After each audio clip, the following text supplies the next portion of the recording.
Bismillahirrahmanirrahim. Tadi sampai di mana? Oh, kursi roda, wheelchair. Ini sharing dulu pengalaman sebagai tahadus bin nikmah. Salah satu bukti bahwa gimana kalau kita ngandelin Allah, berdoa kepada Allah, dan memurnikan keyakinan kita kepada Allah, itu amazing. Tapi kalau setengah-setengah, maka Allah juga, aku tergantung bagaimana prasangka hambaku kepada ana inda dhanni abdi bi. Jadi kontraktor sejati aja.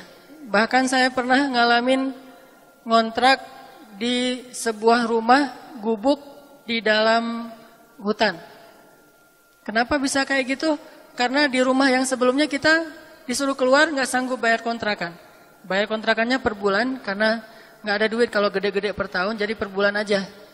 Nggak sanggup bayar, akhirnya harus keluar dan cuma ada satu pilihan, yaitu rumah gubuk yang ada di tengah kebun atau lebih tepatnya kayak mirip lebih ke hutan daripada kebun karena pelosok banget. Dan gubuk itu tidak ada dinding di bawah, cuma ada dinding di atas. Sehingga kalau malam kita lagi tidur tuh sering dimasukin oleh babi.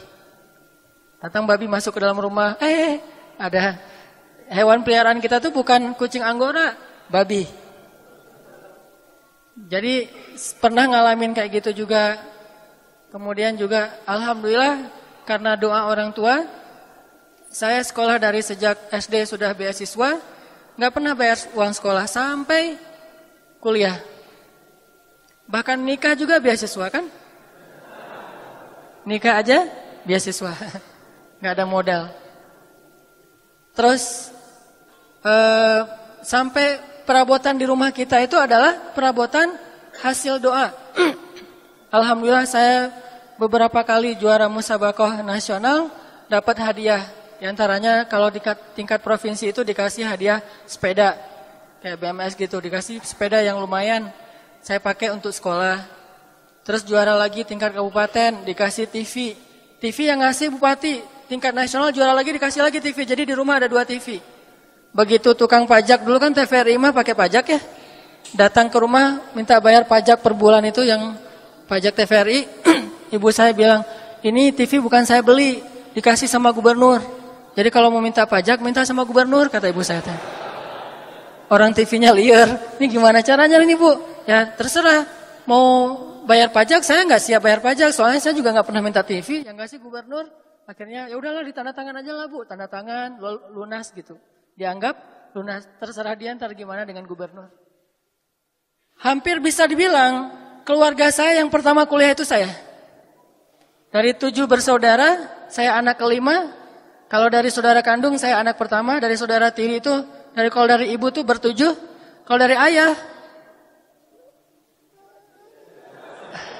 banyak soalnya. Saudara saya dari ayah itu ada sekitar 19. Jadi ayah saya tuh, ibu saya adalah istri keduanya. Dan kita bertiga, ibu saya, ayah itu adalah suami keduanya. Ini unik banget nih keluarga. Karena suami pertamanya ada musibah gitu. Akhirnya nikah dengan ayah saya. Nah jadi keluarga kita tuh total sekitar 20-an. Saya nggak persisnya berapa. 20-an karena ada yang udah meninggal, saya harus ingat-ingat dulu. Dari 20-an keluarga kita, saya orang pertama yang kuliah. Keluar negeri pula. Al-Azhar, Kairo gitu loh. Itu ngandelin apa coba? Nggak mungkin ngandelin duit. Nggak mungkin ngandelin lobby. Orang kita nggak punya kenalan siapa-siapa orang yang berpengaruh. Murni dari nol banget. Tapi karena mungkin bukan doa saya waktu itu masih culun nggak jelas gitu, nggak bisa ngedoain yang benar. Doa dari orang tua. Doa yang luar biasa akhirnya bisa ngerasain perubahan yang jelas signifikan dalam keluarga kita. Karena doa orang tua akhirnya kita bisa tinggal di rumah kontrakan, tetapi udah lebih layak di komplek gitu. Rumah kontrakannya di perumahan. Kemudian udah ada telepon rumah. Pas saya ke Mesir, alhamdulillah dengan doa dari ibu saya yang bisa ngebiayain adik-adik sekolah. Adik-adik sekolah saya kirimin, tiap 3 bulan sekali saya kirimin. Sampai akhirnya saya tanya pas udah dekat bulan Ramadan, "Mak, butuh apa di rumah?" "Ya nih bang," dia manggil saya abang gitu ya. "Bang, ini di rumah kita udah lama, udah dari sejak dulu pengen punya kulkas karena kalau bulan puasa itu suka beli es ke tetangga. Nah, mama pengen punya kulkas sendiri. Oh ya, berapa kulkas? Ntar mama lihat ke pasar berapa harganya. Jadi kayak banyak duit gitu, nanya berapa harganya. Terus disebutin, saya kirimin. Pertama ada kulkas itu ketika saya ke Mesir. Di rumah kita, pertama ada kulkas, saya di Mesir. Dan saya dulu bercita-cita banget, pengen banget sekali-kali bawa ibu saya, ayah saya, sekeluarga besar itu naik mobil sendiri. Karena selama ini kita selalu naik angkot. Itu kan sederhana banget ya, bagi orang miskin tapi itu sesuatu loh. Kalau bagi orang yang mampu, gitu aja kok jadi cita-cita. Bagi saya itu cita-cita. Pengen bawa ibu saya naik mobil sendiri biar gak naik angkot. Kenapa? Naik angkot aja irit coba. Jadi pas saya udah SD, udah agak gede, kan kalau udah gede itu naik angkot gak bisa berdiri kan, ngejedok kan. Akhirnya karena ibu saya cuma bisa bayar untuk 2 orang, dia dan kakak saya. Akhirnya saya sama adik saya kalau naik angkot itu tetap berdiri walaupun kosong kursinya. Kursi kosong, bang gak boleh duduk, berdiri. Oh iya mak, gini. Berdiri aja sambil. Jadi berdiri di dalam angkot itu sambil kepalanya nunduk soalnya udah gede. Saking irit. Dan saya sering ngelihat ibu saya rame dengan kernet angkot, dengan supir angkot gara-gara bayarnya pas-pasan. Jalan jauh, bu ini kurang nih, kemarin aja saya bayar segitu, ibu saya kan orangnya fighter ya. Jadi wah rame, jadi saya sering ngelihat ibu saya fighting. Dulu saya di Mesir itu suka rame sama supir atau apa ke bawah. Sampai di Indonesia juga, di Bandung dulu suka rame sama supir angkot. Kemana-mana di mobil bawa kayak apa, alat gitu deh. Takutnya kalau ada apa-apa keluarin gitu. Alhamdulillah gak pernah dikeluarin. Untung gak dikeluarin ya. Kalau dikeluarin mungkin saya bawa itu, dia bawa pistol atau bawa mungkin lebih dahsyat lagi geng gitu. Untungnya saya gak kepancing. Artinya saya sering ngelihat ibu saya rame. Terus kalau kita di acara kayak pasar malam gitu ya, kan di Aceh mah suka ada kayak karnaval, plus malamnya ada pasar malam. Kalau ke pasar malam, ibu saya ngejatah, kamu mau beli es krim atau bakso, pilih salah satunya. Kalau udah makan bakso, gak boleh lagi es krim. Kalau es krim berarti gak ada bakso. Itu lama ngahulengnya loh. Mikir, bakso apa es krim ya? Mikir gitu. Akhirnya udah bakso aja deh, ya udah bakso gitu. Mang bakso gitu. Udah beli bakso, haus, bawa air mama. Kemana-mana bawa air supaya nggak beli es krim lagi. Dan saya pernah ngelihat gimana ayah saya tuh jalan kaki gara-gara uangnya habis di pasar malam. Akhirnya kita naik angkot, ayah saya jalan kaki. Dari kondisi kayak gitu bisa kuliah ke Mesir kayaknya bukan mimpi aja nggak berani. Keluarga kita nggak berani bermimpi anaknya bisa kuliah aja tuh susah gitu, apalagi keluar negeri. Tapi alhamdulillah dengan doa ada aja jalan. Mungkin skenario Allah dibuat biar lebih ilmiah, karena Allah sebetulnya bisa aja nggak ilmiah, cuma dibuat biar kita paham pakai jalur ilmiah, biar kita ngerti nih. Kalau kita dikasih yang nggak ilmiah kan kadang-kadang kaget terus jadi pingsan sendiri kan, tiba-tiba dapat duit segepok gitu kan pingsan. Allah buat caranya ilmiah biar kita nggak pingsan. Ilmiahnya gimana? Dari kecil dikasih nikmat, bisa juara musabakoh, sering juara musabakoh. Pas udah sampai di Mesir, udah nggak juara lagi. Kenapa? Udah nggak butuh soalnya. Allah kasih lewat jalan yang lain. Dari juara-juara musabakoh saya bisa nabung. Alhamdulillah kita bisa beli tanah. Bisa beli tanah, kemudian pas saya mau ke Mesir, tanahnya dijual, susah jualnya karena nggak bisa jual dalam waktu dekat. Sedangkan saya waktu itu belum dapat beasiswa di Al-Azhar. Tapi saya kekeh banget pengen ke Mesir. Saya pernah cerita kan, saya sampai hampir putus asa bilang ke Ustadz saya kayaknya gak jadi kuliah ke Mesir, di Indonesia aja. Kata Ustadz saya, kenapa? Soalnya saya gak cukup duit dan gak ada beasiswa. Sampai di sana juga gak tahu gimana hidup. Ini ada kata kunci dari Ustadz saya. Ustadz saya bilang, Hanan, kamu percaya gak Allah di Indonesia dengan Allah di Mesir itu sama? Sederhana, tapi itu prinsip. Allah di Indonesia dengan Allah di Mesir sama. Ya percaya dong Ustadz, memang kenapa? Yang kasih makan kamu di Indonesia siapa? Allah. Terus kenapa kamu ragu di Mesir? Bukankah Allahnya sama? Yang beda itu negerinya, bukan Allahnya. Kalau negerinya beda, Allahnya tetap sama. Kenapa kita ragu? Minta aja sama Allah. Makanya di jamaah tabligh itu saya pernah cerita juga. Kita dilatih, dulu saya awal-awal belajar dakwah itu jamaah tabligh. Khuruz 3 hari, 40 hari. Kita dilatih mintanya ke Allah, gak boleh minta kepada makhluk. Jadi kalau kita lagi makan di talam gitu bareng-bareng, Dikasih nasi, dikasih lauk gitu, pas lauknya habis, kita nggak boleh bilang, khidmat, saya butuh ikan lagi di sini, nggak boleh. Allah, ikan Allah, dia dengar kasih ikan, masya Allah, Allah datangin ikan gitu. Ternyata kurang kuahnya, Allah kuah ya Allah, yang khidmatnya dengan kuah ya, dikasih kuah, masya Allah, Allah kasih kuah.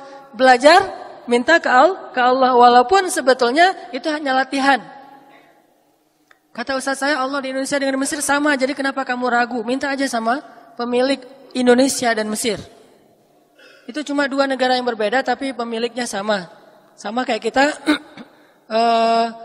pindah ke Bandung tetap dengan jaminan dari ayah kita akan ngirimin. Kalau kita tinggal di kampung misalnya, ayah kita nafkahin, tinggal ke Bandung juga ayah kita nafkahin. Terus masalahnya apa? Dan ayah kita kaya lagi. Jadi nggak ada masalah buat dia berapapun yang kita butuhkan. Yang masalah, kalau ayah kita udah gak mau nafkahin. Mulai sekarang kalau kamu keluar dari Banda Aceh, kamu bukan anak saya lagi. Itu baru masalah tuh. Tapi kalau, nak gak apa-apa kamu ke Mesir, nak gak apa-apa kamu ke Jakarta, ke Bandung, terserah kamu. Ayah akan nafkahin seberapapun yang kamu butuhkan. Kan aman tuh. Karena ayahnya sama. Tapi kalau ayahnya udah beda, ayahnya berubah gitu. Kenapa ayahnya beda? Ternyata ada broken home gitu. Ayahnya cerai sama ibu kita, terus ayahnya hilang aja nggak tahu kemana, nggak mau lagi menafkahi. Nah, ini baru kita bikin galau tuh. Jadi ustaz saya bilang sederhana, Allahnya sama. Kalau kamu di sini bisa makan, di sana juga bisa makan. Oh gitu ustaz. Kamu di sini punya keluarga nggak? Punya. Kenapa di Mesir tidak punya keluarga? Bukankah Allahnya sama yang mendatangkan keluarga untukmu? Alam yajidka yatiman fa'awa. Gitu kan ayatnya? Alam yajidka yatiman fa'awa wa wajadaka dhallan fahada wa wajadaka 'ailan fa'aghna. Ya Muhammad, kenapa kamu khawatir? Bukankah dulu kamu itu anak yatim, lalu aku beri kepadamu keluarga? Dulu kamu itu adalah orang yang bingung, tidak tahu kemana arah untuk hidup, aku beri kamu petunjuk. Dulu kamu dalam keadaan tidak punya apa-apa, aku berikan segalanya. Diberikan istri yang solehah dan kaya raya. Alam yajidka yatiman fa'awa, wa wajadaka dhallan fahada, wa wajadaka 'ailan fa'aghna. Lalu kenapa kamu ragu? Itu buat saya mantap. Oh gitu ya, ternyata modalnya bukan duit, tapi Allah. Kalau mau minta bukan kepada makhluk, tapi minta kepada Allah. Makhluk hanya cara buat Allah untuk supaya kita faham. Kalau dikasih nggak lewat makhluk, takutnya kita nggak ngerti, malah jadi suzon. Tiba-tiba dapat duit banyak, kita malah nggak bersyukur kepada Allah karena nggak ngerti dari mana asalnya. Akhirnya Allah buat ilmiah. Saya punya duit cuma 10 juta, dan itu habis untuk biaya travel, untuk biaya tiket. Tapi karena saya punya Allah, ya udah, saya beli tiket ke Medan, naik Malaysia Airlines dari Medan ke Kuala Lumpur Beirut Lebanon, dari Beirut ke Kairo, naik pesawat Malaysia. Biayanya kurang lebih 10 juta. Dan saya nggak bawa uang sama sekali, 0.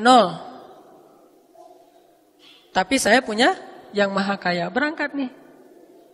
Di Malaysia Airlines dikasih makan, wah nih makan semuanya. Sampai di Kuala Lumpur, di bandara Kuala Lumpur, semalaman kita muter-muter aja nggak makan. Saya sama teman-teman saya sebetulnya punya duit, cuma dia nggak enak kalau makan, saya nggak ikut. Akhirnya dia ikut lapar gara-gara saya. Kita makan yuk. Baru aja tadi makan di pesawat, ntar lagi juga di pesawat dikasih makan. Saya bilang gitu, padahal saya nggak bawa duit. Ya udah deh, kita tunggu aja di pesawat. Akhirnya namanya juga mahasiswa kan irit nih. Begitu naik pesawat antara Kuala Lumpur ke Beirut, wah alhamdulillah nggak tahu kenapa kayak gitu. Saya minta makan berkali-kali ke pramugarinya, itu dikasih terus loh. Harusnya kan ada jadwal makan tuh. Saya, Mbak boleh nambah nggak? Saya nambah di pesawat tuh pertama kayak kelas bisnis gitu. Dia juga mungkin ngelihat wajah saya kasihan gitu karunya ya, jadi akhirnya udahlah kasih aja deh. Jadi, Mbak boleh nambah nggak? Ini nasinya. Oh ya, mau rasa apa? Mau yang lauknya apa? Apa daging atau chicken gitu? Yang daging aja. Request lagi, udah minta nambah. Dikasih daging, makan. Alhamdulillah kenyang banget. Sampai di Beirut tuh saya kekenyangan. Kasih apapun saya makan. Dari Beirut ke Kairo snack gitu, cemilan. Sampai di Kairo, saya udah kenyang banget. Tadi saya makan dengan niat supaya tidak kelaparan nanti di Kairo di hari pertama. Minimal bertahan untuk 1 hari. Ternyata baru keluar bandara, langsung diajak kakak-kakak kelas untuk makan kambing Kairo. Saya nyesel, kenapa semalam saya udah kenyang duluan. Harusnya kalau semalam gak kenyang, saya bisa makan kambing Kairo kan. Ternyata kambing Kairo ada di Bandung. Intinya adalah Allah yang kasih makan, bukan makhluk. Udah masuk ke Mesir, masuk ke Kairo. Saya malah belum daftar di Al-Azhar, makanya visa saya visa turis karena belum terdaftar di Al-Azhar. Saya baru besoknya mau daftar. Malam ini saya tinggal di asrama mahasiswa untuk 1 bulan gratis. Kayak gitu emang SOP-nya. Bulan kedua bayar. Saya tinggal di asrama mahasiswa. Saya tanya-tanya ke kakak kelas nih kalau ke kampus naik apa, naik Damri segala macam. Udah akhirnya saya mikir Damri. Beli tiketnya berapa ya? Sosok tanya berapa, padahal gak ada duit. Akhirnya karena saya gak bisa naik Damri, saya jalan kaki ke kampus. Gak punya duit sama sekali dan gak ada yang tahu kalau saya gak punya duit. Saya jalan kaki ke kampus, lumayan sekalian treadmill, jalan tuh ke kampus. Sampai kurang lebih sekitar 3 kilo lah. 3 kilo jalan ke kampus, sampai di kampus saya daftar, ngantri dulu, daftar. Dan alhamdulillahnya dia nggak nanya nilai kamu berapa di sekolah. Kalau nanya nilai mungkin nggak lulus juga. Nilai saya nggak pernah bagus soalnya.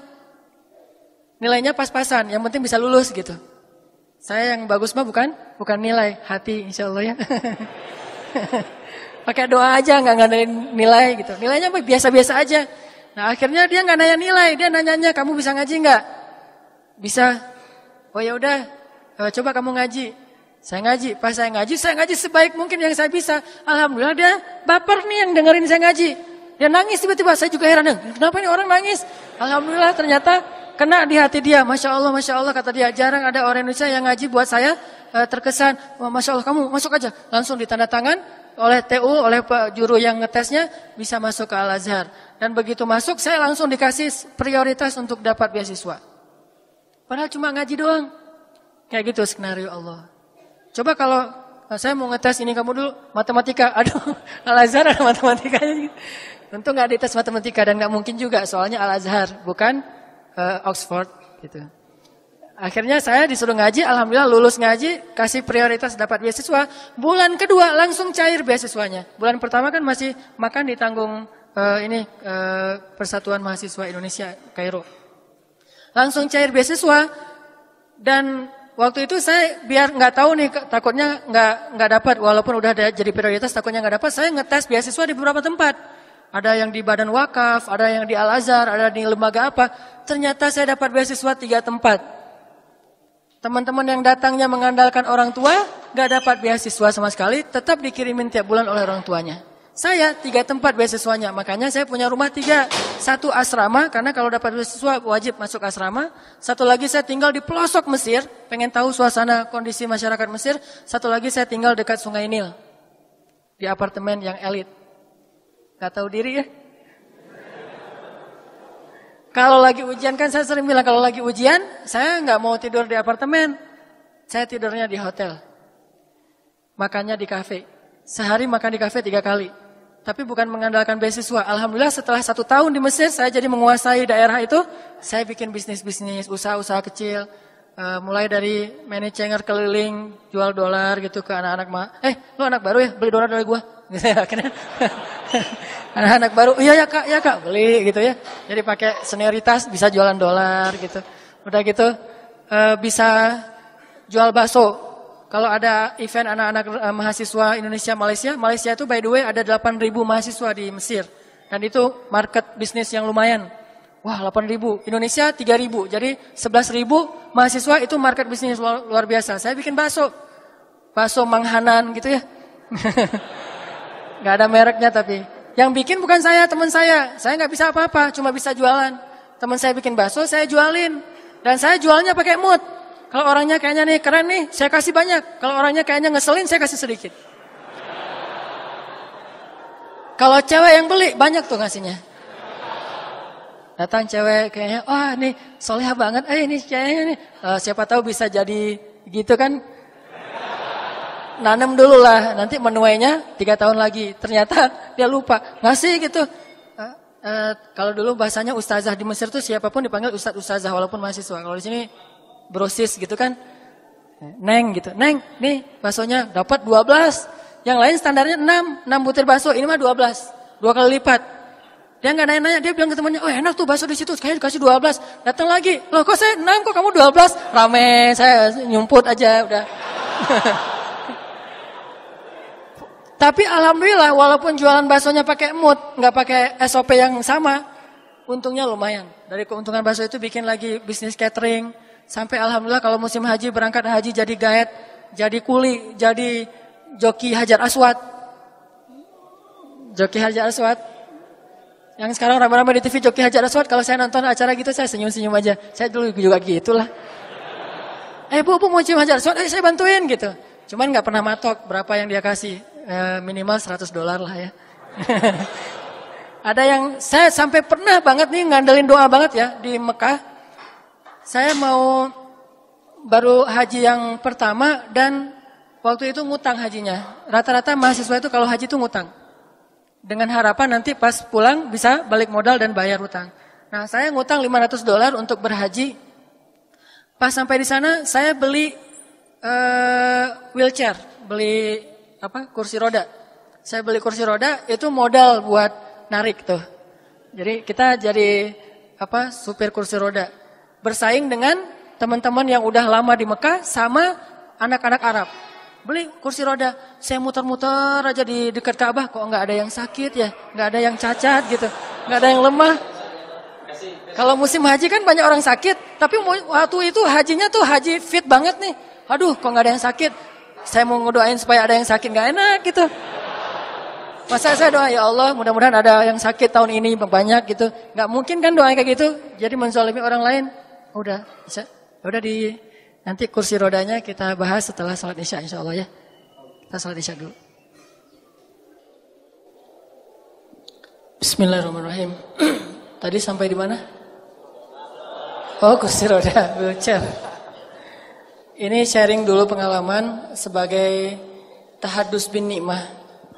Salah satu bukti bahwa gimana kalau kita ngandelin Allah, berdoa kepada Allah dan memurnikan keyakinan kita kepada Allah, itu amazing. Tapi kalau setengah-setengah, maka Allah juga, aku tergantung bagaimana prasangka hambaku kepada ana inda dhanni abdi bi. Jadi saya ngutang dulu $500 buat haji dengan target nanti bisa nutupin dengan sedikit ada kerjaan di Saudi. Saya beli kursi roda, muter-muter dekat Ka'bah gitu, nyari-nyari orang yang sakit. Jadi kayak ikan hiu nyari mangsa gitu. Kalau ada yang kira-kira jalannya, "Bu, capek mau saya dorongin gitu." Jadi ternyata, "Oh enggak apa-apa deh, masih kuat kok." "Oh iya Bu, enggak apa-apa." Udah jalan terus sampai akhirnya udah 3 hari saya muter-muter, saya belum dapat orang sakit, belum dapat pasien. Udah 3 hari, dan 3 hari itu saya hanya minum air zam-zam saja. Minumnya air zam-zam dan alhamdulillah itu keajaiban air zam-zam itu minum tapi bisa ngenyengin, nggak harus makan. Saya tidur di masjid, bawa baju nggak terlalu banyak, begitu nanti pengen mandi di toilet Masjidil Haram di bawah yang bagus, saya mandi terus naik lagi ke atas tidur, minum air zam-zam terus saya kayak gitu selama 3 hari. Setelah 3 hari saya terus berharap nggak mungkin lah Allah membiarkan saya kayak gini. Saya yakin aja sama Allah, cuman kalau misalnya Allah belum mengabulkan di hari pertama, kedua dan ketiga, mungkin memang Allah pengen lihat kesabaran saya. Wah, bangga aja Allah lihat kesabaran saya, insya Allah saya sabar. Sabar nih. Hari keempat alhamdulillah dari kejauhan saya ngelihat ada ibu-ibu sama anak gadis, bukan sakit, kayak bingung gitu arahnya nih kemana nih, kayak orang kesasar, kan di Mekah mah banyak orang kesasar. Sampai ada tuh seorang pilot pesawat tempur kalau nggak salah, tapi udah kayaknya udah pensiun.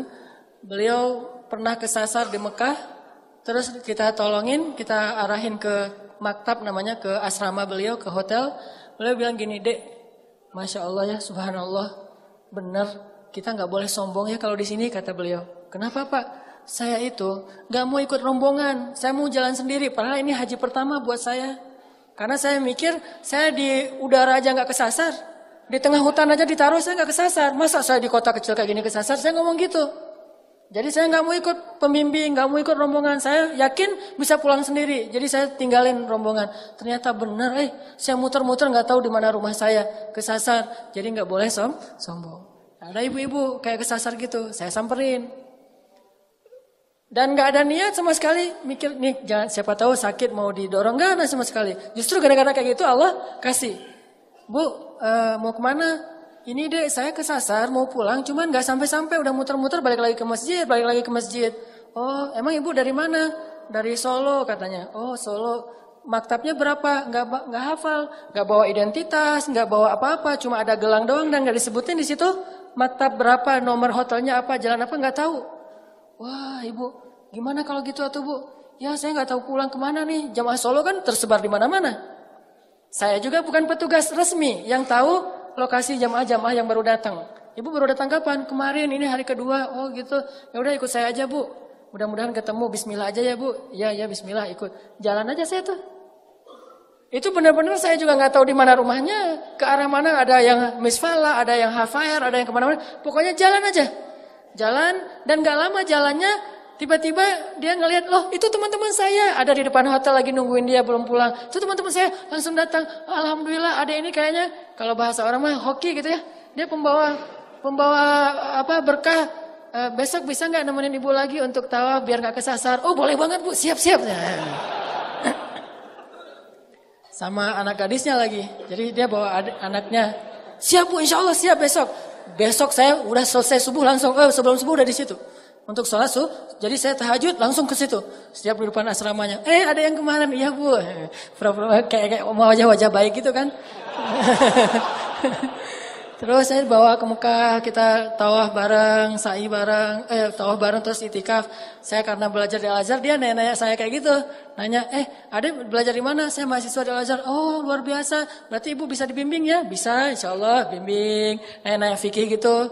Kalau saya nggak tahu, nanti saya baca dulu ya bu. Saya pulang dulu baca yang kemarin ditanya, besok dijawab. Pokoknya dibimbing sampai selesai. Alhamdulillah ternyata dari situ saya bukan cuma dapat ibu itu. Dapat satu rombongan coba luar biasa. Ini rahmat dari Allah ya. Ibu itu mah nggak ngasih jawab apa-apa, tapi rombongannya begitu habis Arafah, kemudian setelah wukuf itu kan ada yang ke Mina, motong hewan kurban. Itu satu rombongan yang motong hewan kurban saya. Itu dikasih sama ketua rombongan. Dek, bisa nggak nolongin kita untuk motong hewan kurban? Oh bisa pak. Sama ada yang dam juga, yang hajinya tamak itu kan harus bayar dam. Akhirnya saya pergi ke tempat pemotongan hewan kurban, makanya saya tahu tentang gimana motong hewan kurban onta itu kayak gimana.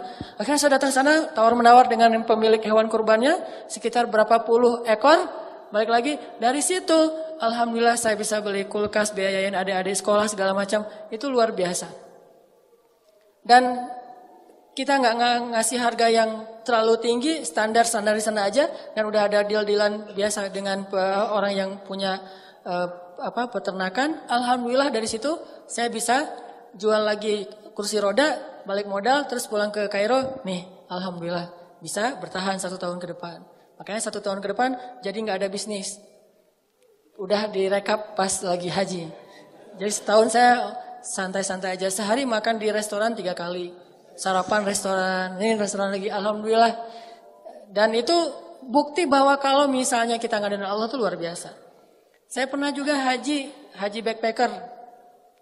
Kalau pas lagi di Mina, tidurnya di trotoar dekat tempat pelemparan jemarat. Tidur di situ.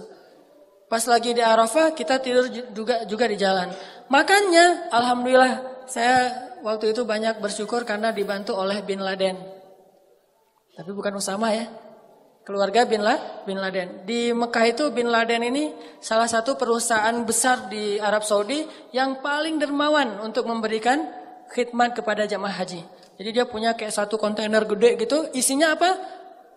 Daging yang udah matang, udah dimasak. Dilempar-lemparin. Rata-rata yang dapat bantuan kayak gitu tuh jamaah dari Afrika sama India. Cuma kita doang yang paling putih di situ.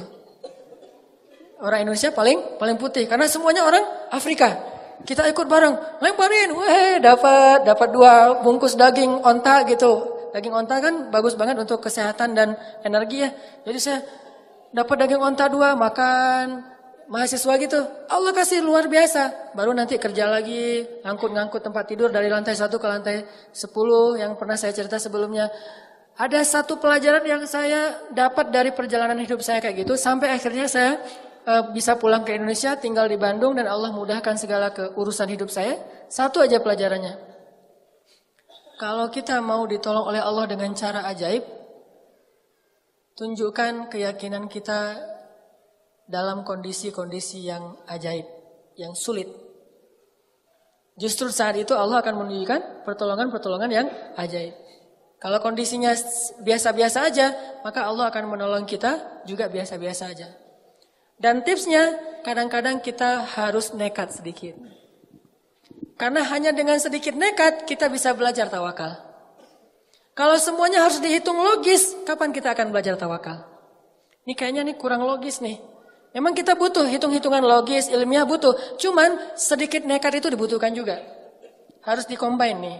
Logika, iman, nekat. Logika, hitung-hitungan ilmiah. Iman, yang penting kita melakukannya tidak melanggar syariat. Nekat, disitulah bab tawakal. Kalau udah sesuai dengan hitungan-hitungan ilmiah, kemudian juga kita tidak melanggar hukum Allah, sedikit berspekulasi, dalam bahasa lain adalah nekat, di situ kita akan ngerasain the power of kepepet. Itu baru dapat power of kepepet. Dengan kita sedikit nekat, kita akan tahu, oh saya mah gak bisa ngandelin siapa-siapa kalau gini. Cuma bisa ngandelin Allah Subhanahu Wa Taala. Begitu kita sekali berhasil mengandalkan Allah dan pasti berhasil, maka kita akan semakin yakin untuk terus mengandalkan Allah next. Dalam next kasus, next time, kita pasti akan lebih yakin untuk ngandelin Allah. Makanya saya hampir bisa dibilang agak gak terlalu gampang galau kalau urusan pemeliharaan Allah. Gak punya duit, gak galau sama sekali. Saya pernah cerita juga, di Kairo kalau lagi gak punya duit, makannya minum air putih sama kurma yang udah berjamur gitu. Kurma yang udah agak-agak, udah lama gitu, udah lebih dari setahun udah berjamur dan udah keras, ditaruh di air, direndam, kalau udah agak lembut baru dimakan. Tapi kalau lagi ada duit tadi, sehari 3 kali di restoran. Gak punya manajemen, baru ada manajemen pas udah nikah. Cie. Jadi ini yang saya bilang the power of doa. Doa itu luar biasa, bisa benar-benar bisa break the impossible. Sampai saya berada di Bandung ini juga impossible. Dulu bagi saya Bandung itu kota yang gak mungkin saya akan tinggal di sana. Saya awal-awal datang ke Bandung, belum punya kerjaan sama sekali. Saya berdiri di sebuah tower. Saya naik ke sebuah tower di kota Bandung, terus saya bicara sendiri. Saya butuh waktu 5 tahun ya Allah, ingin bisa menjadi seseorang yang bermanfaat di kota ini. Kenapa saya naik ke tower? Bukan karena lebih dekat ke Allah. Karena kalau mau lebih dekat ke Allah, jangan naik ke tower. Sujud serendah-rendahnya. Makin rendah, makin dekat. Saya naik ke tower tuh cuma pengen menikmati kota Bandung. Melihat kota Bandung, wah Masya Allah, saya 5 tahun lagi nih harus menjadi seseorang yang bermanfaat di kota Bandung ini. Alhamdulillah setelah 5 tahun, Allah kasih kemudahan yang luar biasa. Dan hampir bisa dibilang, saya datang ke Bandung juga gak punya modal sama sekali. The power of kepepet. Di situ belajar tawakal pada Allah. Ya Allah, saya ini datang ke sini karena ingin beramal soleh, karena saya ingin lebih taat kepadamu, saya ingin berdakwah. Tapi saya gak mau jadi guru tetap, Allah. Masih ada requestnya juga. Allah, saya kalau bisa jangan jadi guru tetap ya. Saya orangnya karena susah diatur, senangnya loncat sana loncat sini. Jadi kalau bisa yang bebas-bebas aja ya Allah. Gitu. Akhirnya diundang, alhamdulillah ngajar. Yang dulu saya pernah cerita, saya disuruh ngajar ceramah. Saya ceramah gak bisa. Bisanya cuma teriak-teriak doang. Alhamdulillah bisa ngaji, tapi kalau ceramah gak bisa. Awal-awal ceramah kebalik. Allah sallallahu alaihi wasallam, Rasulullah subhanahu wa ta'ala. Kebalik. Saking semangatnya gitu, Rasulullah subhanahu wa ta'ala, Allah teh sallallahu alaihi wasallam. Jamaah bingung, ini Ustaz dari Kairo sallallahu alaihi wasallam kebalik. Terus bingung lagi nih, gaya siapa kalau mau ceramah? Gaya Agim aja lah. Halo? Betul tidak? Gitu-gitu. Waktu itu kan saya belum nyunda sama sekali, baru datang dari Aceh tiba-tiba ngomong bahasa Sunda kan patah-patah banget tuh.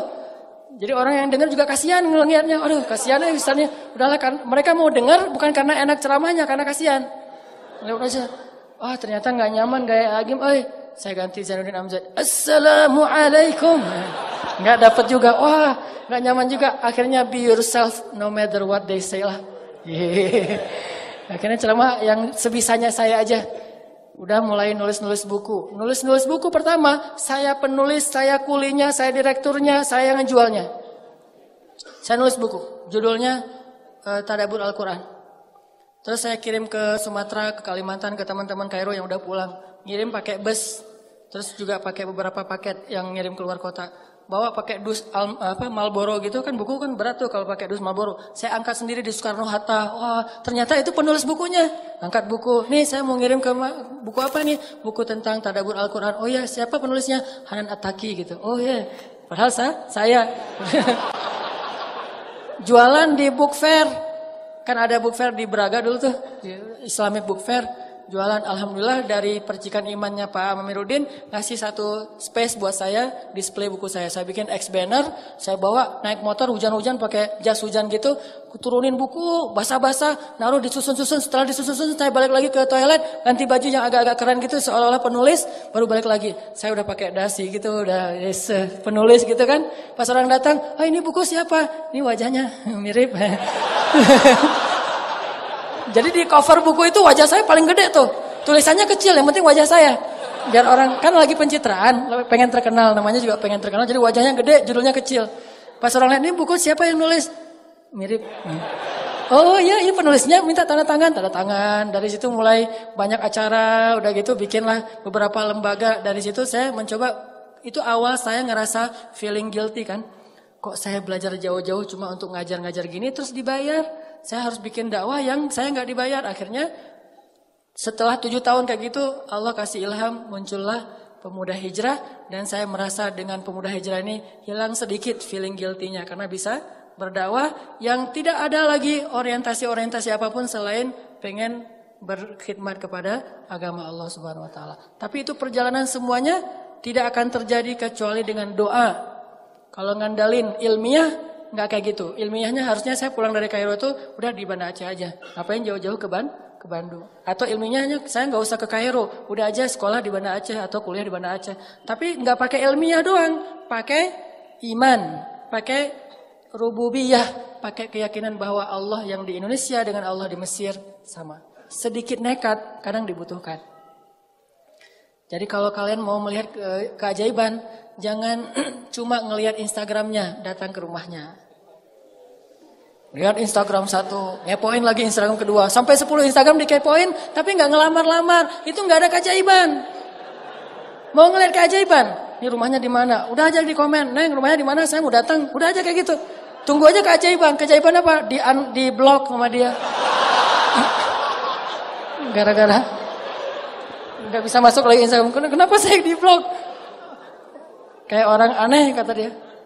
Tapi kan namanya juga usaha kan, jangan menyerah. Ulangi lagi komen berikutnya sehingga kita terkenal komentator yang paling banyak menghampiri akun-akun yang keren-keren. Komen di situ. Sampai kalau perlu jangan setengah hati. Kecuali akhwat ya, kalau yang cewek mungkin banyak batasan. Ini yang di atas-atas sebetulnya nunggu keberanian teman-teman di bawah. Jadi kalau nggak berani nekat itu berarti agak mentalnya tuh masih kurang. Harus berani nekat. Nekat berani apa? Berani ditolak, berani disuruh pulang, berani dimarahin, berani. Pokoknya datang aja. Ayahnya ini kolonel, udah datang aja. Pas datang kirain siapa, ternyata ayahnya ketua geng motor misalnya. Wah nggak apa-apa, bawa Kiki Briges tuh. Wah, Ki, temenin Ki, kemana? Mau ngelamar. Kalau bawa saya, karena ayahnya ternyata ketua geng motor. Oh ya udah bawa sama Kiki. Ternyata Kiki juga pernah, tapi gagal misalnya gitu. Misalnya, ya Ki, enggak, ininya contoh doang. Artinya, wah usaha aja, jangan setengah hati. Jadi baru disebut nekat itu kalau udah ngelakuin sesuatu, bukan nekat tapi cuma doa doang. Ya Allah, saya berharap bisa nikah tahun ini, tapi nggak nekat-nekat. Coba tunjukin dulu, karena nekat jadi tawakal. Nggak kenal, nggak apa-apa. Saking nekatnya, jauh kayaknya levelnya jauh banget nih. Kita orang biasa banget, dia mah bidadari banget. seorang pengemis melamar bidadari. Wes. Jadi pengemis yang luar biasa nih. Kayak siapa? Julaibi. Pengemis melamar bidadari. Dan saya mah orang biasa. Tapi saya punya Allah. Datang aja. Kan kita nggak tahu kalau belum mencoba kan. You don't know if you don't try. Itu pakai aja sebagai bahasa nekat. Tapi setelah itu bismillahirrahmanirrahim. Allah ya muqallibal qulub. Wahai yang membolak-balikan hati. Udah segitu aja. Allah udah tahu lah keterusannya apa. Datang. Ya Allah engkau yang memiliki hati orang-orang yang ada di dalam rumah ini. Ayahnya, ibunya, dia termasuk pembantu. Kadang-kadang pembantu itu bisa membuat orang terbolak-balik hatinya. Ayahnya masih bingung gitu, ibunya masih mikir-mikir, si Nengnya juga masih mikir-mikir. Pembantunya yang wah semangat. Pembantunya bilang, Neng, ibu teh udah sering ketemu anak laki-laki, tapi ini beda Neng. Pembantunya tuh cerewet, tapi cerewet yang positif. Ternyata si pembantunya tadi dibeliin cuangki sama kita. Ikhtiar yang maksimal. Pembantu juga bisa dimanfaatin. Karena saya pernah memanfaatkan pembantu. Dan itu berhasil. Ikhtiarnya yang maksimal. Kita nggak akan tahu kalau kita belum mencoba. Doa terus ikhtiar. Ikhtiarnya tadi bawa cuangki, bawa nasi pecel kasih ke pembantu. Bu, dari mana? Saya dari Surabaya. Oh, saya bawain rawon buat ibu gitu ya. Bawain rawon. Masya Allah ini anak baik banget. Dia akan bisa mempengaruhi keputusan yang ada di dalam rumah itu. Keputusan paling penting bisa dipengaruhi oleh suara seorang pembantu rumah tangga. Gara-gara sebungkus rawon. Itu ikhtiar dulu. Jangan udah belum apa-apa. Saya mah kayaknya enggak ini. Laksanakan aja dulu. Ikhtiar kerja juga gitu. Harus sedikit nekat. Karena dulu saya pernah bisnis beberapa usaha kecil-kecilan. Bukan bisnis, usaha. Bisnis mah kayak gaya usaha lah. Usaha kecil-kecilan. Bikin kayak cabang-cabang kios pulsa gitu. Itu berawal juga dengan kenekatan. Pokoknya saya mau bikin itu aja, jual beli mobil second juga dengan kenekatan. Properti kecil-kecilan cuma beli satu, benerin terus jual lagi. Semuanya lewat nekat tapi tawakal sama Allah. Yang penting jangan bikin Allah kecewa. Itu aja. Kalau kita nggak bikin Allah kecewa, kita masih tetap bisa ngandelin Allah. Begitu kita ngecewain Allah, nggak bisa ngandelin apapun. Kalau kita mengandalkan Allah, maka Allah akan menggunakan segalanya untuk kebaikan kita. Kalau kita nggak bisa mengandalkan Allah, maka kita kehilangan segalanya. Sehingga ulama bilang, siapa yang mendapatkan Allah, dia mendapatkan segalanya. Siapa yang kehilangan Allah, dia kehilangan segalanya. Minta sama Allah. Wa idza sa'alaka 'ibadi anni fa inni qarib. Allah itu dekat sama hambanya. Ujibu da'watad da'i idza da'an. Aku mengijabah setiap permintaan orang-orang yang meminta kepadaku. Minta sama Allah. Ini semangat motivasi untuk berdoa dan berikhtiar dengan bumbu sedikit nekat. Baru kita akan melihat keajaiban. Banyak sekali dari pengalaman hidup saya itu nekat memang bikin keajaiban. Tapi dengan tawakal. Baru kita mengerti arti tawakal kalau kita udah agak sedikit nekat. Terus tips yang kedua dari pengalaman hidup yang mungkin jadi sharing juga buat teman-teman. Biar doa itu diijabah oleh Allah. Ini penting banget nih. Jangan pernah makan atau minum sesuatu yang Allah haramkan. Itu mutlak. Gimana pun kita teriak-teriak di depan pintu Ka'bah, kalau di dalam darah dan daging kita ini tumbuh atau mengalir makanan dan minuman yang Allah nggak ridhoi, suara kita itu mute. Mute. Nggak kedengaran. Di telepon kita telepon Allah, tapi teleponnya di silent. Nggak kedengaran. Kenapa nggak kedengaran? Soalnya kita pakai opsi silent tadi. Dan opsi silent itu gara-gara kita makan makanan yang haram atau syubhat. Jangan pernah menggadaikan doa-doa teman-teman dengan harta yang haram walaupun berlimpah. Jangan pernah menggadaikan. Karena kalau kita sudah sampai membuang kesempatan diijabah doa, kita nggak bisa ngapa-ngapain lagi walaupun kita punya dunia dan seisinya. Nih kalau pilihan ya. Nggak ada pekerjaan tapi syubhat atau haram. Cuman resikonya Allah nggak mengijabah lagi doa kita. Atau kita nggak mengambil pekerjaan itu, cuman nggak dapat keuntungan besar, tapi Allah mengijabah doa-doa kita. Kalau saya sangat yakin nggak perlu istikharah, akan memilih yang penting Allah mengijabah doa saya. Urusan yang lain terserah. Kalau Allah mengijabah doa saya, mau coba, mau apa aja, minta sama Allah pemilik segalanya. Tabarakalladzi biyadihil mulk, di tangan Allah segala kerajaan. Jadi jangan sampai Allah yang kita hilangkan, jangan sampai kita kehilangan tali dengan Allah Subhanahu wa taala. Dan salah satu penghilang tali hubungan dengan Allah itu makanan dan minuman yang haram. Makanya Nabi pernah mengisahkan ada seorang laki-laki Yahudi melakukan perjalanan, di tengah jalan dia ngelihat ada orang yang lagi makan babi guling, barbecue, harum gitu, tapi makanannya babi. Laki-laki Yahudi tadi nyamperin, terus bilang, boleh nggak saya minta satu potong ikan itu? Kata laki-laki Yahudi, boleh nggak saya minta? A'tini hadas samak, beri saya sepotong dari ikan ini. Kata orang-orang, kamu kan penampilannya kayaknya orang Yahudi ya? Ya, bukankah orang Yahudi itu dilarang makan babi? Emang, terus kenapa kamu minta makanan ini? Kata dia, yang minta babi siapa? Kan saya minta ikan, kata orang Yahudi. Tapi nunjuknya ke arah babi. Itu namanya hilah. Mencari-cari celah untuk mengubah hukum yang haram menjadi halal. Salah satunya dengan mengganti nama. Makanya Nabi bilang di dalam hadis, ada juga di Riyadhus Shalihin, janganlah kalian menamai khamar dengan karom. Karom itu mulia artinya, namanya keren. Jadi khamar itu tetap khamar, jangan dikasih nama yang keren-keren. Harganya 2 juta. Dari Itali. Keren lagi namanya tuh. Terus packagingnya bagus banget. Jangan, kata Allah, kata Nabi. Kenapa?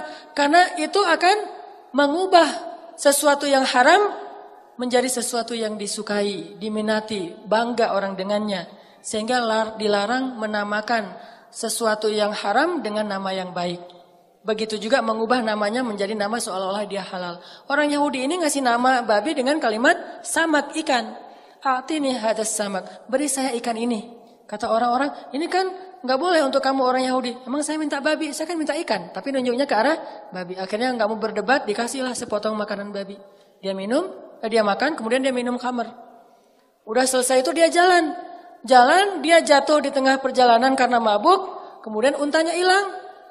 Untanya membawa semua bekal-bekal dia. Terlunta-luntalah dia di tengah padang pasir. Ketika dia sadar, dia nggak punya apa-apa lagi. Waktu itu kemudian dia duduk, lalu dia berdoa kepada Allah, Rabbi. Sampai di situ aja. Nabi kemudian ngasih komen terhadap hadisnya. Jadi Nabi yang menyampaikan ceritanya, kemudian Nabi komen. Apa komen Nabi? Makaluhu haram, malbasuhu haram, mashrabuhu haram, fa anna yustajabu lidzalik? Makanannya haram, minumannya haram. Kemudian tempat tinggal pakaiannya haram. Bagaimana Allah akan mengijabah doa dia? Sehingga laki-laki itu mati di tengah padang pasir dalam keadaan terlunta-lunta. Datang lagi seorang sahabat namanya Sa'ad bin Abi Waqqas, datang kepada Rasulullah, "Ya Rasulullah, doakanlah saya supaya Allah mengijabah doa-doa saya. Karena saya berdoa itu Allah belum mengijabah saja. Saya mohon tawassul dari engkau ya Rasul, dengan wasilahmu semoga Allah mengijabah doa saya." Kata Nabi, "Ya Sa'ad, atib mat'amak." Wahai Sa'ad, bersihkanlah makananmu dari yang haram. Lalu Sa'ad kemudian membalikan semua keuntungan-keuntungan ribanya, dan dia tidak mau lagi makan riba sebagai seorang rentenir. Kemudian akhirnya dia berdoa lagi, dan sejak saat itu Sa'ad terkenal sebagai seorang ahli diijabah dalam doa. Karena meninggalkan usaha-usaha yang tidak Allah ridhoi. Jadi kalau mau melihat keajaiban dalam doa, jangan pernah masukkan makanan dan minuman yang haram ke dalam tubuh kita. Mending kita lapar daripada kita memakan sesuatu yang Allah haramkan. Kecuali darurat. Kalau darurat boleh. Kan kaidah fikihnya, ad-darurah tubihul mahzurah. Yang darurat itu membolehkan yang tidak boleh. Kita kelaparan di tengah hutan. Gak ada makanan kecuali, maaf tadi babi misalnya. Maka boleh kita makan babi. Tapi jangan digulai, di sate, di segala macam. Ada yang di dendeng gitu ya. Disimpan, ada yang sampai dikalengin. Buat apa? Buat nanti kalau lapar lagi. Enggak, makan darurat itu hanya untuk menghilangkan rasa lapar yang sangat. Kalau udah hilang rasa lapar yang sangat, udah agak nyaman, udah tinggalkan itu. Begitu juga dalam urusan yang lain. Kalau kita darurat banget, boleh menggunakan harta yang haram, tapi sebatas menghilangkan unsur darurat kita saja. Anak sakit, gak punya uang sama sekali, minjam ke teman-teman gak ada yang bisa nolong. Akhirnya terpaksa kita menggunakan sistem-sistem yang Allah gak ridhoi. Tapi sebatas untuk bisa membiayai pengobatan anak. Jangan ngutangnya 1 miliar, padahal pengobatannya 10 juta. Kenapa ada 990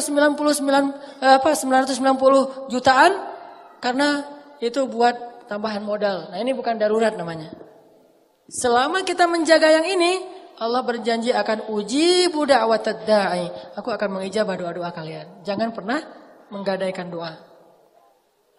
Yang terakhir, kalau pengen doa kita diijabah oleh Allah, ijabahlah panggilan Allah. Falyastajibu li wal yu'minu bi la'allahum yarshudun. Penuhilah panggilan Allah dan berimanlah kepada Allah supaya kalian mendapat petunjuk. Jadi kalau kita mengijabah panggilan Allah, Allah mengijabah panggilan kita. Begitu Allah bilang, Allahu Akbar, Allahu Akbar, labbaika ya Rabbi. Ngomongnya gitu. Labbaika ya Rabbi, aku penuhi panggilanmu ya Allah. Datang buru-buru, wudu langsung datang ke masjid. Nanti begitu kita bilang, Allah ya Allah, labbaika ya abdi. Ada apa wahai hambaku? Allah buru-buru datang kepada kita. Seperti kita buru-buru datang kepada Allah, seperti itu juga Allah buru-buru datang kepada kita. Seperti kita berleha-leha atau menunda-nunda waktu untuk datang kepada Allah, seperti itu juga Allah menunda-nunda waktu untuk datang kepada kita ketika kita panggil. Ana inda dhanni abdi bi. Aku tergantung di mana hambaku. Fadhkuruni azkurkum. Ingatlah aku ingat kalian. Jadi jangan salahin Allah kalau doa kita belum diijabah juga. Mungkin kita ketika Allah panggil juga enggak gitu-gitu amat. Sehingga Allah juga akan mengimbangi gimana perlakuan kita kepada Allah. Kenapa kayak gitu? Biar dengan cara kayak gitu kita menjadi lebih taat kepada Allah. Sebetulnya nggak ngimbangin sih. Allah tetap Rahman dan Rahim, cuman dalam bab itu doang. Di sisi yang lain, Allah tuh ngasih nikmat kepada kita tuh nggak ngelihat kita soleh apa enggak. Terus aja dikasih nikmat kan? Kita membangkang ke Allah tetap dikasih hidup, dikasih bahagia, dikasih nafas dan seterusnya, tetap dikasih nikmat. Cuman dalam bab doa aja Allah mau ngimbangin kita. Jadi Allah tetap nggak akan zalim sama hambanya. Cuman dalam bab itu Allah nggak mau kecuali melihat kita sungguh-sungguh kepada Allah. Begitu dengar kadang-kadang, apalagi kadang-kadang kita datang ke masjidnya belum azan. Datang ke masjid untuk sholat subuh jam 11 malam. Udah langsung datang. Ngapain kamu jam 11 malam ke masjid? Pengen sholat subuh. Ini misalnya saking luar biasanya kayak siapa? Said Ibnul Musayyib. 30 tahun mendengar azan di dalam masjid, nggak pernah mendengar azan di luar masjid. Artinya sebelum azan udah masuk masjid. Kalau kita kayak gitu, Allah juga gitu. Kita baru mau ngangkat tangan, udah dikabulkan. Kok bisa gitu ya Allah? Kan kita datang ke masjid sebelum azan. Kayak Nabi tuh baru membatin doang dalam hati, udah Allah kabulkan. Belum juga ngomong, ya Allah, udah datang langsung ada miss call gitu. Wah, ditunggu ya. Nanti kita wawancara kerjaan. Belum juga berdoa, udah wawancara kerjaan. Belum juga ketemu ceweknya, tapi ceweknya yang nyamperin duluan. Ustadz, boleh nggak saya ta'arufan sama yang ikhwan yang itu? Oh, yang itu yang mana? Yang ini? Yang itu. Bukan ke sini. Yang di belakang Ustadz. Oh, yang di belakang saya. Ya udah, nanti saya kenalin, kasih aja CV-nya. Ternyata yang nyamperin duluan, ceweknya ngasih CV duluan. Ini karena kita duluan datang kepada Allah sebelum Allah panggil. Udah sekali, begitu juga yang akhwat. Begitu Allah katakan, wahai hamba-hambaku, atau katakanlah kepada perempuan, tutuplah aurat-aurat mereka. Kalau kita ijabah panggilan Allah, Allah juga akan mengijabah panggilan kita. Sedikit nekat supaya belajar tawakal. Kemudian yang kedua, jangan campuri daging dan darah kita dengan makanan yang haram. Yang ketiga, ijabahlah panggilan Allah sehingga Allah mengijabah panggilan kita. Kalau udah bisa kayak gini, insya Allah teman-teman mudah dalam hidup. Mau kerjaan mudah, mau sekolah mudah, mau nikah mudah, mau punya anak mudah. Ya Allah, ya Rabbi, ya Ilahi. Andalkan Allah, jangan andalkan makhluk. Walaupun mustahil sekalipun. Jangan kita membatasi yakin kita kepada Allah hanya dengan kata-kata mungkin dan mustahil. Kalau gitu Allah hanya akan ngasih kepada kita hal-hal yang mungkin. Kalau kita masih yakin kepada Allah terhadap hal yang mustahil, Allah ngasih kepada kita yang impossible. Tergantung gimana kita. Saya yakin kepada Allah akan maha penyembuh kalau sakitnya cuma flu. Minum obat flu atau obat sakit kepala. Allah fa'idha maritu fahuwa yashfin. Kalau saya sakit Allah maha penyembuh. Allah sembuhkan. Tapi begitu sakitnya parah, kita gak yakin lagi sama Allah. Yakin kepada makhluk. Padahal makhluk mah gak boleh kita yakini. Hanya boleh kita ikhtiar. Ke dokter itu babnya ikhtiar, bukan bab iman. Gak boleh beriman kepada dokter, beriman kepada obat. Tapi ikhtiarnya kepada dokter dan obat. Sesuai dengan tuntunan Allah. Imannya kepada Allah. Karena Allah bisa saja tidak menyembuhkan penyakit kita walaupun kita udah. Bahkan dokter aja bisa sakit. Apalagi yakin kepada penggandaan uang. Sampai ada salah satu driver Grab kalau nggak salah ngomong, Kang, itu ada juga ternyata di Jawa Barat ya, yang bisa menggandakan uang, sama kayak yang Kanjeng bisa menggandakan uang katanya. Saya jadi galau, karena kalau bisa kayak gitu saya senang banget. Mending saya nggak usah jadi driver Grab lagi, saya mah ke situ aja. Lumayan saya ada uang 1 juta, siapa tahu bisa jadi 5 juta, kata dia. Saya bilang, Kang, itu dia yang menggandakan uang itu namanya bisnis apa, Kang? Bisnis jasa. Kalau dia bisa menggandakan uang, ngapain dia capek-capek bisnis jasa? Udah aja duit dia sendiri digandain, udah gitu gak perlu lagi berusaha, gak perlu lagi berikhtiar, gak perlu lagi kerja.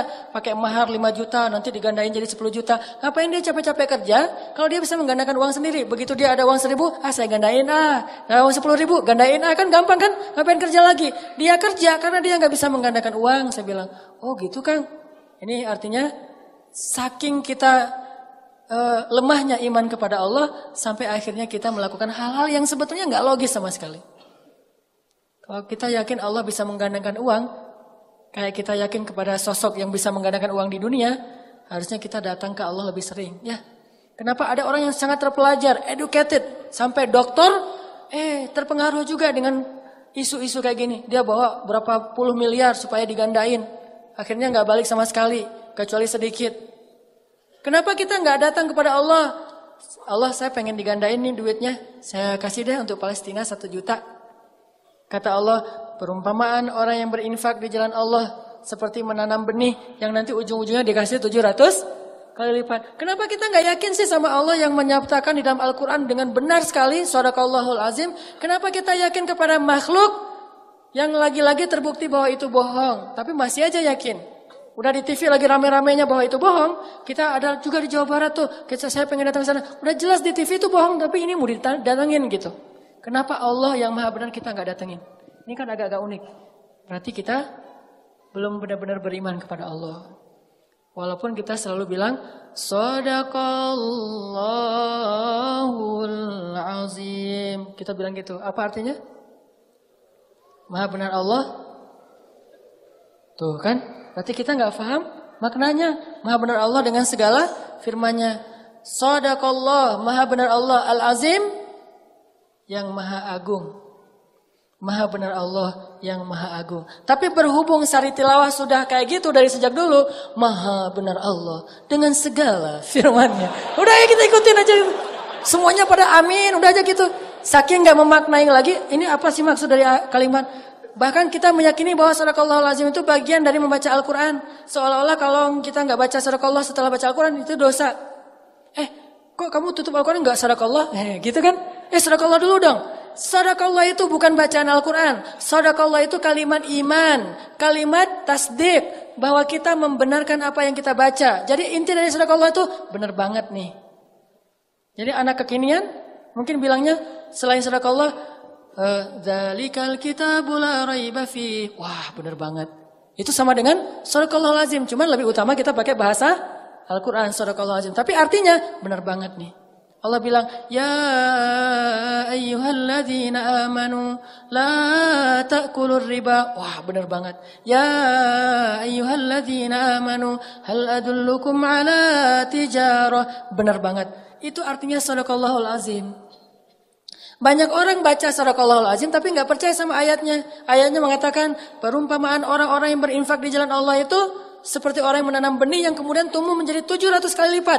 Sadaqallahul azim. Lewat kenceleng, disenyumin. Nggak dikasih, nggak dicelupin tuh koin. Kenapa disenyumin? Senyum kan sedekah. Jadi sedekah dia adalah senyum. Ini gara-gara nggak sadaqallahul azim dari hati, cuma dengan lisan. Jadi kita harusnya bilang sadaqallah itu bukan cuma di akhir bacaan. Setiap ayat juga boleh bilang sadaqallahul azim. Dan nggak harus berirama. Nggak waladdallin sadaqallah. Nggak harus gitu. Kalau orang Arab baca sadaqallahul azim mah ulaika ala hudam min rabbihim wa ulaika humul muflihun. Sadaqallahul azim. Gitu. Itu kalimat pembenaran dari kita. Ini benar banget, ini benar banget. Akhirnya kita percaya. Apa yang Allah bilang benar banget, gak ada yang salah. Rasulullah bilang, wa sadaqar rasul. Rasulullah benar. Sadaqallahu wa rasuluh. Benarlah Allah dan Rasulnya. Hadza ma wa'adana Allah. Ini yang dijanjikan Allah dan sadaqallahu wa rasuluh. Tapi kalau sadaqallah cuma ritual, begitu kita ikut musabaqah lupa sadaqallah gak jadi juara. Soalnya lupa sadaqallah. Itu pengalaman di musabaqah. Sampai lebih parah lagi kalau kita di musabaqah saking nggak paham, kita pakai irama ngaji itu pakai irama musik orang Mesir. Namanya Ummu Kulsum. Itu kalau di Indonesia mirip seperti penyanyi pop Indonesia yang lagi ngehit. Misalnya sebutlah Agnes Monica. Agnes apa sih namanya? Agnes ya, Agnes Monica. Maaf ya, saya mah nggak pernah ngepoin yang gitu-gitu. Si Agnes Monica kan lagi ngehit tuh untuk cewek-cewek. Nah, Agnes Monica untuk Mesir namanya Ummu Kulsum, Umi Kalsum. Saya ngaji nih di Indonesia. Gitu ya. Oh kok bagus ngajinya Hanan. Ya ini pakai iramanya Umi Kalsum. Karena saya nggak tahu kalau Umi Kalsum itu iramanya lagu-lagu pop biasa. Ya Habibi. Saya nyanyiin di dalam masjid. Artinya wahai kekasihku. Tapi nyanyinya di dalam masjid. Ifrah ya albi, berbahagialah wahai kekasihku. Sampai ada lagu, kenapa engkau tidak menjawab panggilanku? Aku nggak punya pulsa, gitu kan ya dulu ya iklannya mah. Itu saya nyanyikan ketika musabaqah di dalam masjid, seolah-olah itu irama. Jadi kalau Ifrah ya albi, ya ayyuhalladzi, wah cocok nih, ya habibi. Wa'alamu. Cocok nih kayaknya dibawa dari irama musik ke irama Al-Quran. Saya yakin banget dulu waktu musabaqah di Indonesia. Begitu saya ke Mesir, yang pertama saya cari adalah kaset Ummu Kulsum. Ini saya harus cari kaset originalnya. Dulu kan kaset. Teman-teman gak tahu kaset ya? Maaf ya, beda generasi. Anak sekarang gak tahu kaset. Kaset itu sejenis CD tapi yang masih ada pitanya gitu. Gak ada zaman sekarang. Maaf, baru lahir. Dan saya udah tua. Saya cari kaset originalnya Ummu Kulsum. Cari itu di toko buku Islam. Tafsir, hadis. Cari kaset Ummu Kulsum. Saya tanya ke si yang penjualnya, Mang, ada kaset Ummu Kulsum gak Mang? Mang manggilnya. Terus orang Mesir, kaset siapa? Ummu Kulsum. Maksud kamu Ummu Kulsum anaknya Nabi? Enggak, kaset yang ya Habibi gitu-gitu saya nyanyiin. Dia heran. Orang Mesir heran. Saya kan orangnya agak-agak polos gak jelas gitu ya. Terus dia heran, ngapain kamu cari kaset itu di sini? Ini kan toko buku Islam. Lah itu kan muslimah, emang muslimah. Terus kamu ngapain mau dengar lagu-lagu itu? Pengen belajar Al-Quran. Makin heran dia, belajar Al-Quran dengerin itu. Apa hubungannya ya? Dia jadi asa-asa nyambung gitu kan. Kamu belajar Al-Quran pakai Ummu Kulsum, hubungannya apa ya kata dia? Ada aqua. Terus saya bilang, lah kan irama-irama Ummu Kulsum tuh bagus dipakai ngaji. Langsung dia bilang, ma'azallah. Ma'azallah itu kalau bahasa kita mah, a'udzubillah. Dia langsung heran. Auzubillahi minasyaitonirrajim, kata dia. Kenapa kamu bilang saya syaitonirrajim? Ya akhi, kata dia. Ummul Kulsum itu lagunya lagu umum. Irama musik-musiknya irama musik-musik yang cuma cinta-cintaan. Ini bukan urusan fikih ya, tetapi itu bukan bacaan Al-Quran. Jadi kamu jangan belajar dari musik itu. Kalau musik mah musik aja, tapi jangan dipakai musik untuk baca Al-Quran. Oh gitu ya, saya baru ngerti. Astagfirullahaladzim, a'udzubillahi minasyaitonirrajim dong kalau gitu. Gara-gara saya salah paham. Saking kita nggak menghayati apa yang kita baca. Akhirnya kita bawa-bawa Al-Quran, dicampur adukan. Padahal Al-Quran aja, musik-musik aja, main-main aja. Sehingga kalau kita campur adukan, kalau di anak skate itu mirip-mirip dengan istilah why I don't skate. Dia bukan anak skate, tapi pakai baju tracer misalnya ya. Bukan anak skate, tapi pakai DC gitu. Kena deh saya sendiri. Bukan anak skate, tapi pakai baju DC. Bukan anak pantai, misalnya pakai rip curl, tapi rip curlnya yang paling gede tuh. Kalau perlu yang kelihatan dari jauh itu cuma rip curl, orangnya nggak kelihatan. Saking pengen diakui sebagai anak pantai, anak Quicksilver, anak apa? Kalau skate mah mungkin anak DC atau kalau anak basket sebutlah mungkin Nike gitu-gitu. Karena dia memaksakan ini kalau ternyata bukan kayak gini cara belajar Al-Quran. Baru saya kemudian belajar Al-Qurannya dengan tadabbur, dengan hati. Ternyata baca Al-Quran yang paling tepat itu dengan hati, bukan dengan irama. Irama gimana pun suara kita bagus, kalau nggak dari hati nggak kena. Tapi kalau suara dari hati, walaupun suara kita agak-agak parah, insya Allah kena. Kena orang nggak jadi kena di hati orang insya Allah ya. Jadi Shadaqallahul Azim itu membenarkan. Kita sering bilang Shadaqallahul Azim, tapi ayatnya kita nggak beriman, sehingga kita nggak mengamalkan, nggak berdoa dengan ayat itu. Berarti Shadaqallahul Azim kita cuma di lisan saja. Yakin, saya yakin insya Allah, kalaupun nggak dibilang 100%, tapi saya sangat yakin yang membuat saya sampai tidak perlu galau lagi. Kalau ada masalah, saya bisa bilang ke Allah. Sebagaimana kata Umar, wahai diriku, kalau kamu punya masalah jangan bilang ya Allah saya punya masalah besar, tapi bilang wahai masalah saya punya Allah yang maha besar. Serahkan kepada Allah. La tahzan, innallaha ma'ana. Ya Allah pengen nikah, ya Allah pengen rezeki, ya Allah pengen kerjaan, ya Allah pengen anak, ya Allah pengen apapun yang kebaikan-kebaikan, ya Allah. Bukan yang lainnya. Kayak iklan TV kabel ya. Ya Allah, bukan yang lain. Mudah-mudahan bermanfaat. Telat. Oke, kita tutup dengan sama-sama berdoa kepada Allah.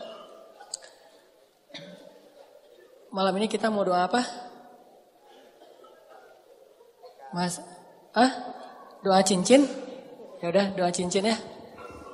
Doa menyematkan cincin dan mengatakan akad dengan lancar, jangan pakai baca teks. Dan saya selalu menitipkan kepada teman-teman jangan melupakan doa untuk saudara-saudara kita di Palestina, di Suriah, karena kita nggak bisa nolong mereka banyak. Setidaknya kita jangan juga udah nggak nolong, nggak doain pula. Plus yang pasti kita ngedoain bangsa kita Indonesia. Mudah-mudahan dianugerahkan kepada kita pemimpin-pemimpin yang beriman, yang soleh, dan juga diberikan kemakmuran kepada bangsa Indonesia. Supaya orang-orang yang sakit mampu berobat, orang-orang yang miskin bisa menyekolahkan anak-anak mereka. Allah berikan kepada kita pemimpin yang adil, rakyat yang sabar. Mudah-mudahan Allah berikan baldatun thayyibatun wa rabbun ghafur. A'udzu billahi minasyaitonir rajim. Bismillahirrahmanirrahim. Alhamdulillahi rabbil alamin. Ar-Rahmanir Rahim.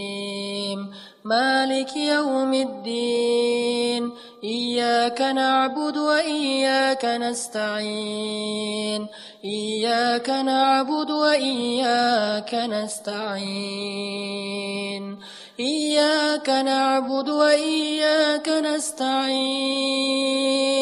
إياك نعبد وإياك نستعين اهدنا الصراط المستقيم صراط الذين أنعمت عليهم غير المغضوب عليهم ولا الضالين اهدنا الصراط المستقيم اهدنا الصراط المستقيم صراط الذين أنعمت عليهم من النبيين والصديقين والشهداء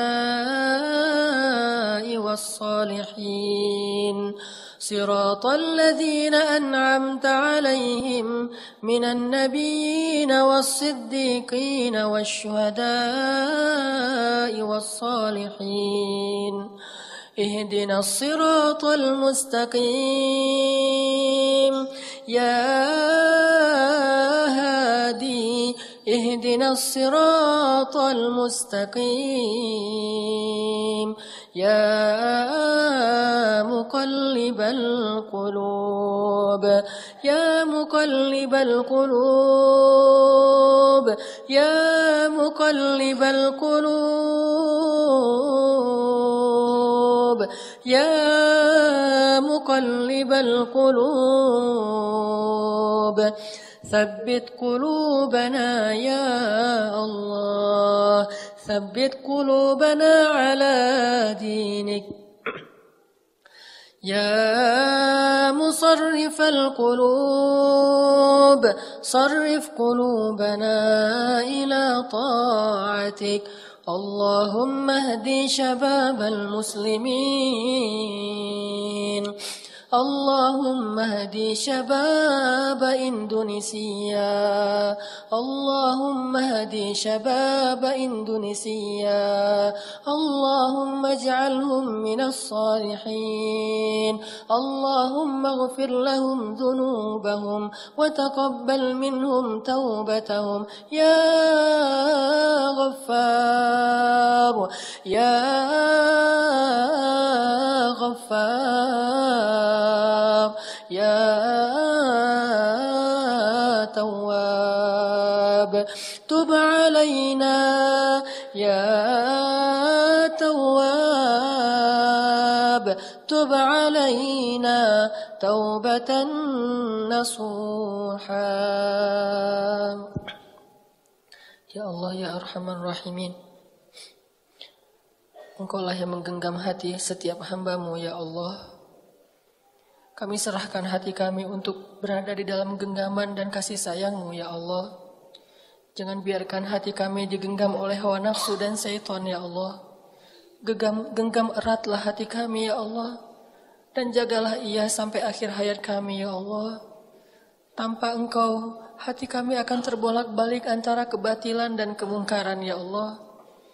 Kami takut, mungkin hari ini kami sering ke masjid, senang kepada taklim, bergaul dengan orang-orang yang soleh, orang-orang yang baik. Tetapi jika Engkau tidak menggenggam hati kami, justru di akhir hayat itu, mungkin bisa saja hati kami condong kepada kebatilan, condong kepada kemusyrikan, condong kepada kemungkaran, sehingga matilah kami dalam keadaan su'ul khatimah. Kami berlindung kepadamu dari su'il khatimah ya Allah. Genggamlah hati kami senantiasa dalam ketaatan sampai akhir hayat kami ya Allah. Kami merasakan hati kami kadang iman bertambah, kadang iman turun, kadang iman naik, kadang iman turun, kadang iman bertambah, kadang berkurang. Kadang iman kami dalam keadaan kuat, kadang iman kami dalam keadaan lemah. Setiap hari kami merasakan naik turunnya iman. Jika kami tidak menyerahkan hati kami kepadamu, siapa yang bisa menolong kami ya Allah? Betapa ruginya kami ya Allah, jika sepanjang hidup kami beramal solih, malam hari kami tahajud, setiap hari kami ke masjid, siang hari kami berpuasa, dengan harta kami bersedekah, sepanjang hidup kami beramal solih, tetapi jika akhir hayat kami syirik, di akhir hayat kami su'ul khatimah, maka sia-sialah semua kebaikan-kebaikan kami sepanjang hidup kami ya Allah. Karena yang menjamin seseorang itu adalah akhir hayatnya, baik dan buruknya. Jika akhir hayat seseorang baik, walaupun sepanjang hidupnya dia berbuat buruk, maka Engkau akan mengampuninya dan memasukkannya ke surga. Jika akhir hayatnya buruk, walaupun sepanjang hidupnya beramal solih, maka gugurlah segala amal-amalannya dan menjadi penghuni neraka. Kami berlindung kepadamu dari su'ul khatimah ya Allah. Sebagaimana Engkau memberi hidayah kepada kami sepanjang hidup kami, terutama sejak kami hijrah, maka berilah juga hidayah kepada kami di akhir hayat kami ya Allah. Jadikanlah sebaik-baik hari kami adalah hari ketika bertemu denganmu ya Allah. Dan jadikanlah sebaik-baik amal kami adalah amalan yang terakhir ya Allah. Ya Arhamar Rahimin, berilah petunjukmu kepada pemuda-pemuda Indonesia. Berilah petunjukmu kepada pemuda-pemuda Indonesia. Berilah petunjukmu kepada pemuda-pemuda Bandung. Jadikanlah anak-anak muda Indonesia, terutama anak-anak muda Bandung sebagai ashabul kahfi. Anak-anak muda yang yakin kepadamu ya Allah. Anak-anak muda yang berserah diri kepadamu ya Allah. Halalkan hubungan mereka ya Allah. Pertemukan mereka dengan bidadari-bidadari mereka ya Allah. Pertemukan pemudi-pemudi kami dengan imam-imam mereka yang solih ya Allah. Sehingga hidup mereka penuh dengan keberkahan darimu ya Allah. Ya Arhamar Rahimin, menangkanlah Islam di atas pundak anak-anak muda yang beriman ya Allah. Wariskanlah bumi ini kepada hamba-hambamu yang beriman. Janganlah engkau timpakan musibah kepada kami, di mana bumi terwariskan kepada orang-orang yang kufur kepadamu ya Allah.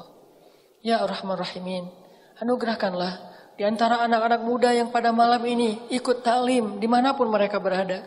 Anak-anak muda yang rajin ke masjid, anugerahkanlah, jadikanlah mereka sebagai pemimpin-pemimpin Indonesia di masa yang akan datang ya Allah.